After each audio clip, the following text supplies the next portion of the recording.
Welcome, welcome, welcome, everyone, to the Women's Empower Network. I'm so excited to have Shakedra here with us today. That's a beautiful name. Does it have a meaning, or it's just a special name from your Something my parents? mom created. I like to believe I gave it some type of meaning. What meaning did you give it? Beautiful spirit and wise soul. Ooh, I love that. Thank I love you. that. Well, thank you so much for being here with us today. I know we just recently met, but I'm really excited to hear about your story and journey that led you to what you're passionate about today. Well, basically becoming an adult and realizing that what shaped me into who I am today were the experiences of my childhood. And there was a pivotal turning point in my life when I was 12 years old and my parents divorced.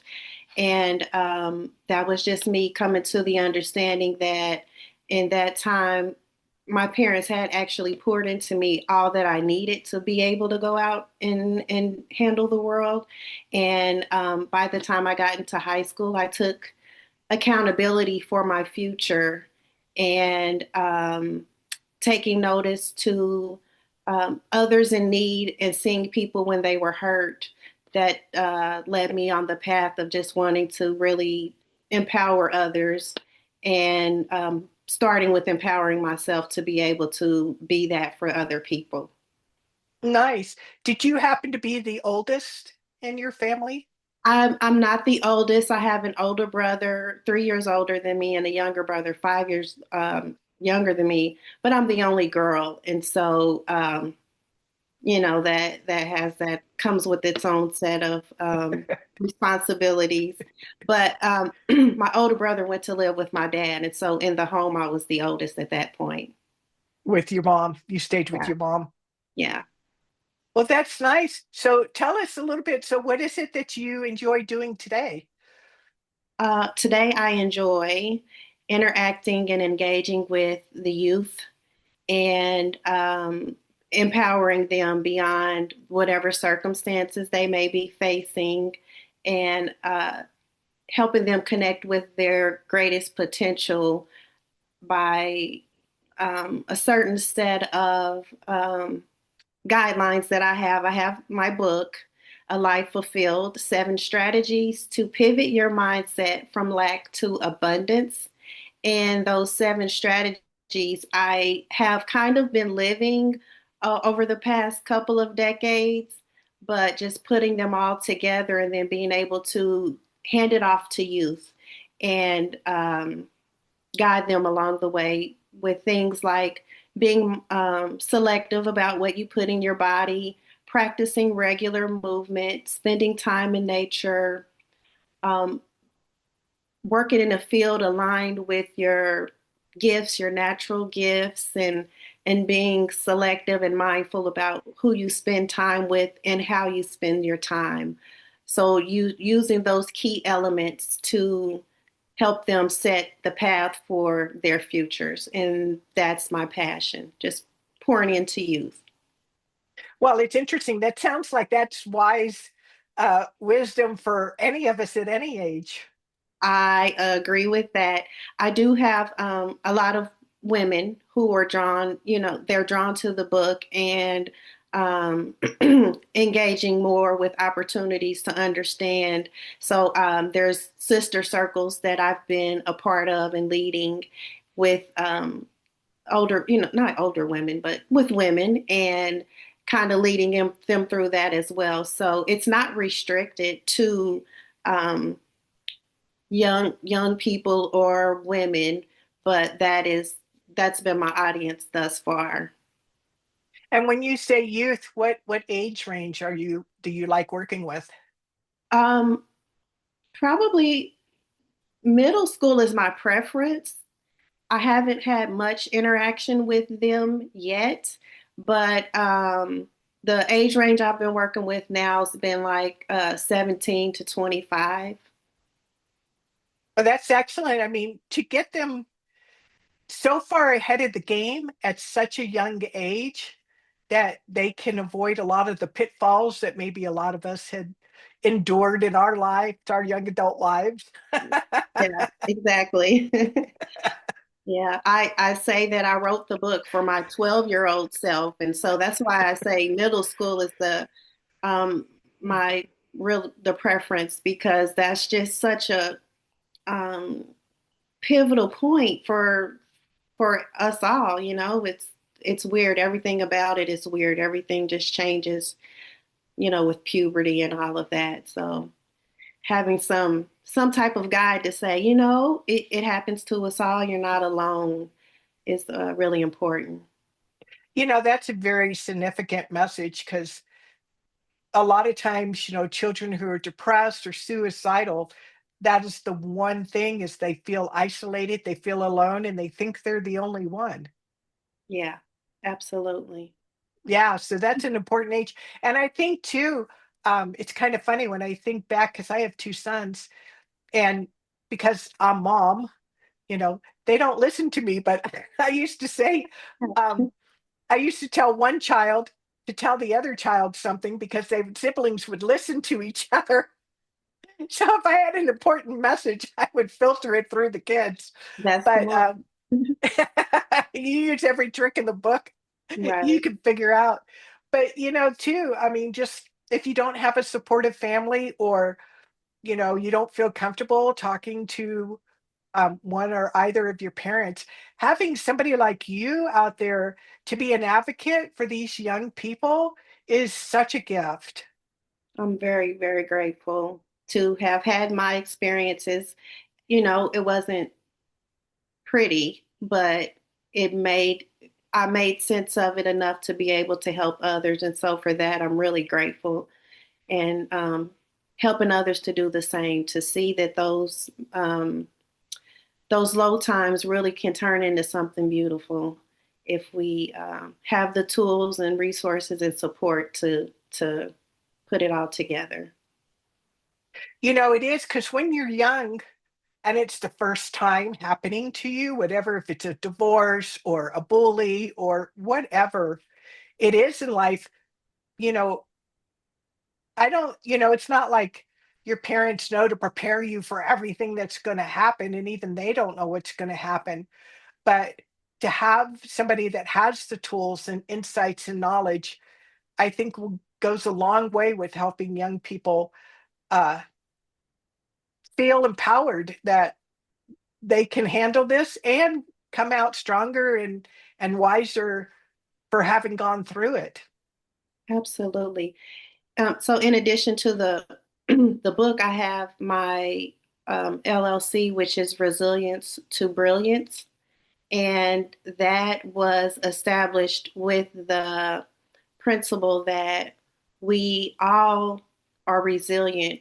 Resilience is survival mode, and we all have the capacity and we're meant to live in our brilliance. So surpassing our resilience, which is survival mode, and really living in that abundant mindset of our brilliance and our greatest potential. And so that's the foundation of it, and that's kind of my starting message when I speak to these groups, is to let them know, like, we can overcome this resilience and really live thriving lifestyles. What came to mind too is we get a lot of mixed messages in life, period, in general, no matter how old you are. But to understand your brilliance, what makes you unique, what are your God-given gifts Yeah, at an earlier age than all the trials and tribulations to find it out later. That's what I think is so exciting about this period of time because like you, we all went through the school of hard knocks, but now we have the wisdom and the wherewithal to share that with the younger generation. absolutely. And I have to give credit to my nieces and nephews for being my guinea pigs as I you know, tested things out on them. But it was just really me truly understanding and being able to relate to them as I witnessed them starting to go into some of those hardships. And then it would bring me back to those personal experiences I had at those times and kind of helping them navigate through. So, So yeah, my nieces and nephews have really helped me make those connections and be able to have a message to share with the greater population. So if somebody is thinking that they have a child that they would like to work with you, how Hmm, would they connect with you? How, or if they have a youth group that they would like you to come speak at? that sounds, well, I have a website which is resilience to brilliance LLC.com. And that website is there's information there. You can um, there's information there to send me an email to connect with me and inquire about speaking engagements or coaching. And there's also links to my social media websites if that's more convenient for people. I have a Facebook page, which is also Resilience to Brilliance LLC, along with other social medias listed on the website. Perfect. So just to let the audience know, after this interview, we'll have a summary of it. And down in the comments, we'll be sure to include all the links so that you can reach out to Shakitra and connect with her. And just even if you just want to have a conversation with her or curious or, you know, having challenges with a young person, um, I highly suggest reaching out because, you've created a system and a way that makes it easier for a young person to understand. And then two, because you're a stranger to them, it's Yeah, easier, I think, sometimes for them to share what's really going on, where it's hard if it's their peers or, people that know them really well. that's true. I have had some a few young women come up to me after speaking engagements and say some things that are really touching. Just to it's touching in a couple of ways. I can witness them open up from the start of the engagement and to the end of it. But then when they come up and then they share or ask questions just to get more insight, it it just really makes it's fulfilling, but it's letting me know I'm doing my job. So yeah, there's power in that being a safe stranger. Right? And yeah, that's a good point and emphasis to make, a safe stranger safe. Yeah. But it makes it makes you more relatable when they know that you've been through something similar or that you understand what they're going through. Yeah. Yeah. I started out with my seventh grade year, which was like I said, the turning point in my life. And so when, that's right there where they are, not far from it. And so, again, I'm just grateful.